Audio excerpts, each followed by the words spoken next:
Hello everyone, welcome to Babli's cooking corner. Pasta সকল বাচ্চারই খুবই পছন্দের একটা খাবার। তবে প্যাকেটে যে পাস্তাটা পাওয়া যায় মশলা সহ সেটা একটু আনহেলদি হয়ে যায়।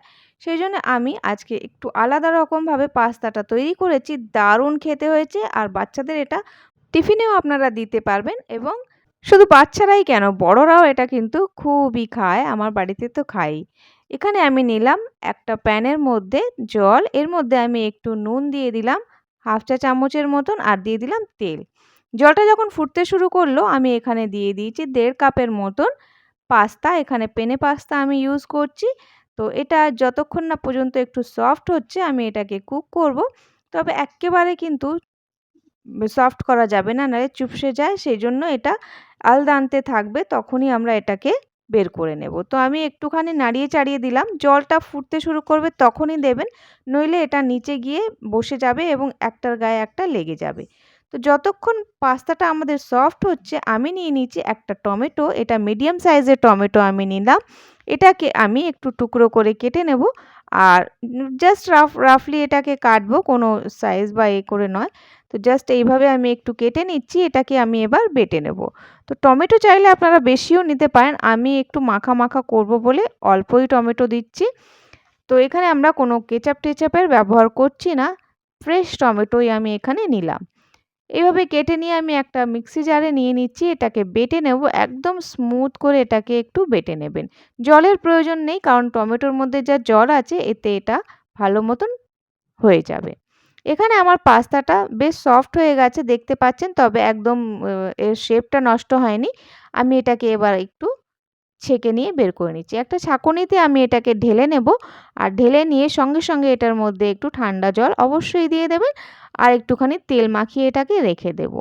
ঠান্ডা জল দিলে এটার কুকিং প্রসেসটা বন্ধ হয়ে যায় আর এটা সফট হবে না আর বেশি, আর একটার গায়ে একটা লেগেও যাবে না। তো অবশ্যই ঠান্ডা জলটা দেবেন। এবার আমি এটাকে সাইডে রেখে দেবো। তার আগে একটা কথা বলে রাখি, এই পাস্তাটা কিন্তু সুজি দিয়ে তৈরি। আর আপনারা চাইলে যদি সুজির পাস্তা না চান তাহলে আপনারা আটা দিয়েও পাস্তা তৈরি করা পাওয়া যায়।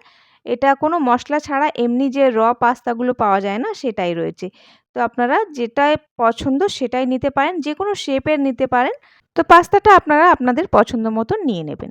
একটা প্যান নিয়েছি আমি, এটার মধ্যে অল্প একটু তেল দিয়েছি, ১ টেবিল চামচের মতন হবে। আর একটু দিয়ে দিচ্ছি এখানে রসুন কুচানো।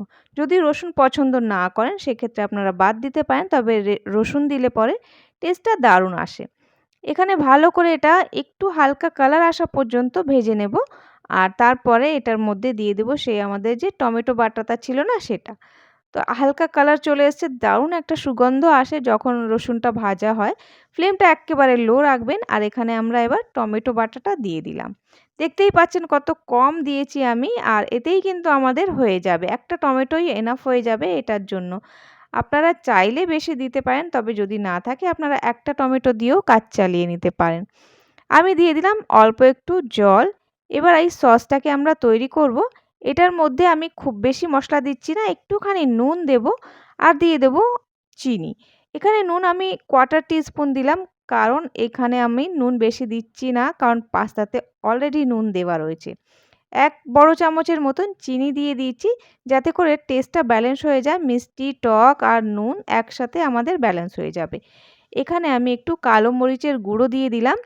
ভালো করে আমি এবার একটু মিক্স করছি। একটুখানি লঙ্কার গুঁড়ো দিয়েছি। আমি বেশি ঝাল করছি না, আপনারা চাইলে দিতে পারেন বেশি।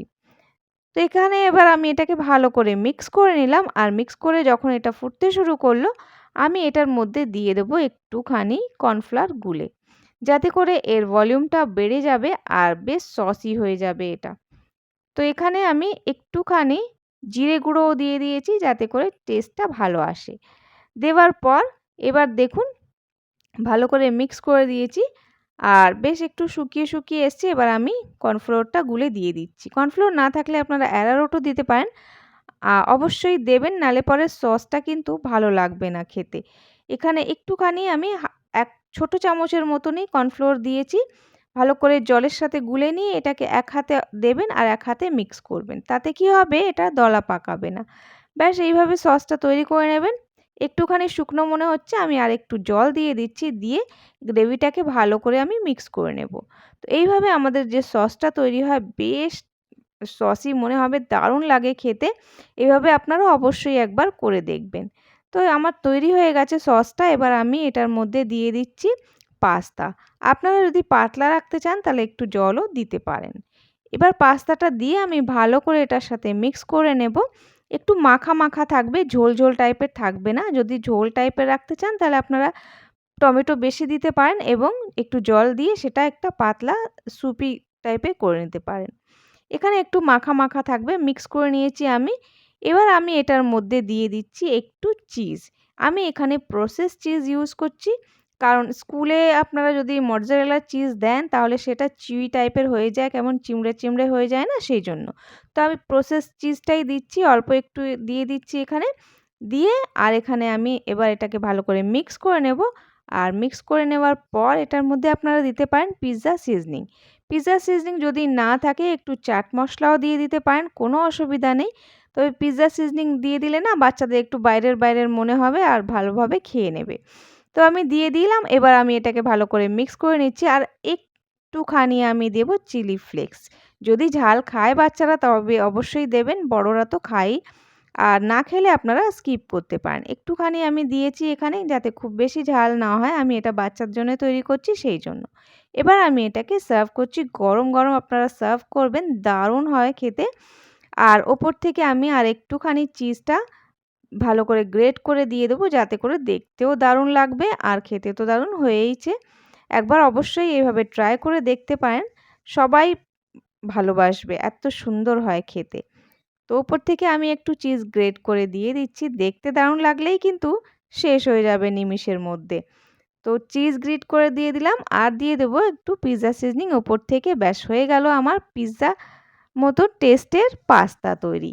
বাড়িতে তৈরি এই পাস্তাটা অবশ্যই ট্রাই করবেন। যদি পছন্দ হয় আপনারা আপনাদের ফিডব্যাক অবশ্যই দেবেন। যদি এই অবধি আমার রেসিপিটা আপনাদের ভালো লাগছে তাহলে অবশ্যই একটা লাইক করে দেবেন প্লিজ।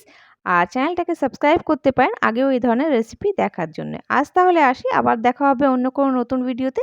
ভালো থাকবেন, সুস্থ থাকবেন। Bye, have a nice day.